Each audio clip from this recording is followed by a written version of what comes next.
Warframe has been with us for 10 years now, and there's never been a better time to join the game. Even though some players have had a decade-long head start, you'll be able to catch them up in no time at all. Hi everyone, this is Jason from Realm Space Gaming, and we're looking at the top 5 primary weapons for new players starting out in Warframe. If you're a more experienced player watching this, please bear in mind that we chose these weapons both because of their power and because of their accessibility to new players. Starting right out with number 1, we have the Bratton Assault Rifle. Now if you're a new player starting out, you may already have the cheaper MK1 or Mark 1 version of this. But believe me when I tell you that this weapon is more than capable of clearing the star chart all on its own when modded correctly. It's definitely not the strongest weapon in the game, but it is accessible from the marketplace, fully built for a mere 25,000 credits. With a good balance between the damage types and a decent accuracy and fire rate, the Bratton is the bread and butter of early game weaponry. It's even one worth investing some time into until you find a weapon that truly calls to you. As a side note, this video is not a video about how to effectively mod your weapons. We'll be doing another one that covers that topic, but one piece of advice we can offer is that it almost always is better to put on only 1 or 2 high-ranking mods if you can, rather than putting on a bunch of low or unranked mods onto your weapon. For the purposes of this video, we'll just be making use of a damage mod with a toxin mod and a cold mod to make viral.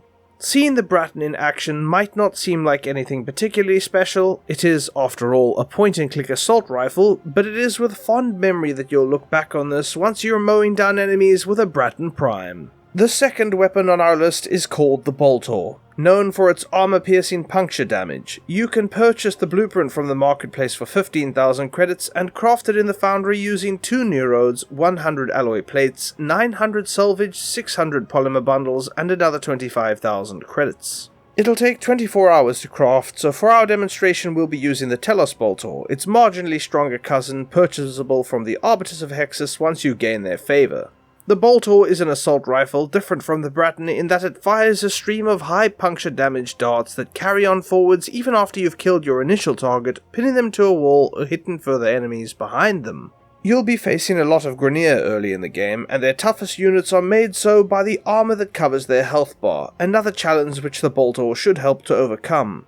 One difficulty you might have with this weapon is that, because the darts it fires have travel time, it's not hit scan like the Bratton, and it's not as easy to hit a target with it at range. The Boltor, just like the Bratton, is fully capable of seeing you through much of the star chart, but it is worth noting that puncture damage is weaker against shields, so though the Boltor is good against armored targets, it likely won't be with you once you find a suitable replacement for it. That said, the Boltor is a fun weapon to use, and it's nothing quite like seeing your targets fly back into walls as they get mercilessly pinned by a flurry of darts. Sharing third place on our list are 2 shotguns, the Strun and the Heck. The Strun can be purchased outright from the marketplace for 25,000 credits. This powerful shotgun deals 300 damage per shot between all its pellets, the majority of which is impact damage, which is extra strong against shields such as the Corpus use, and impact status procs can make bigger targets more vulnerable to your lethal mercy attack.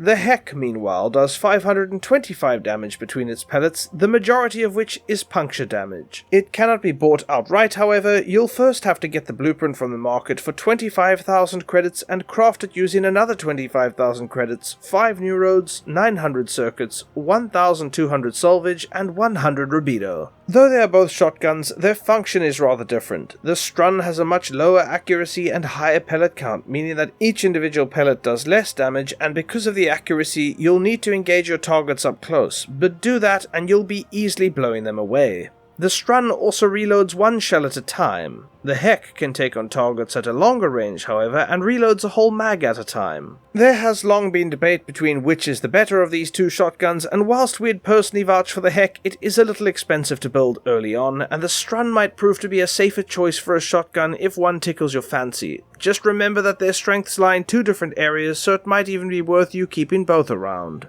The fourth weapon on our list is none other than the Paris. The blueprint is purchasable for 20,000 credits from the marketplace, and it'll cost you 3 Morphics, 600 Plastids, 700 polymer bundles, and 2,000 nanospores to craft it. Its weaker cousin, the MK10 Mark 1 Paris, can be just purchased from the marketplace outright for 15,000 credits, and it's what we'll be demonstrating with. The Paris is on this list because in a game where we get to play as ninjas in space, you probably don't want to focus solely on rifles and shotguns. Mid to late game, you'll have access to a variety of powerful weapons and an array of bows that shoot all manner of arrows, from explosive arrows to infested tentacle arrows. Thus, it's best to get comfortable with a bow nice and early in the game. Bows such as the Paris are difficult to master on account of the time needed to draw the arrow and the flight time of the arrow itself, making it difficult to aim. But mod them right and they can output a lot of damage. These might come particularly in handy in spy missions where stealth is essential and you don't want enemies to hear you fire. The Paris is silent, so that won't be an issue. It can also be a lot of fun to pin enemies to arrows and watch them fly, however, similar to how one might do with the Boltor. Finally, the last weapon on our list is the mighty Soma. This is the first weapon on this list with a distinctly massive advantage in one area of its stats, and that would be its crit power. The Soma is a hit-scan assault rifle like the Bratton, which spools up to faster firing the more you fire it. You can buy the blueprint on the marketplace for 50,000 credits, and you'll need an additional 15,000 credits, 7 Morphics, 850 plastids, 1,200 Rubido, and 8,000 salvage to craft it.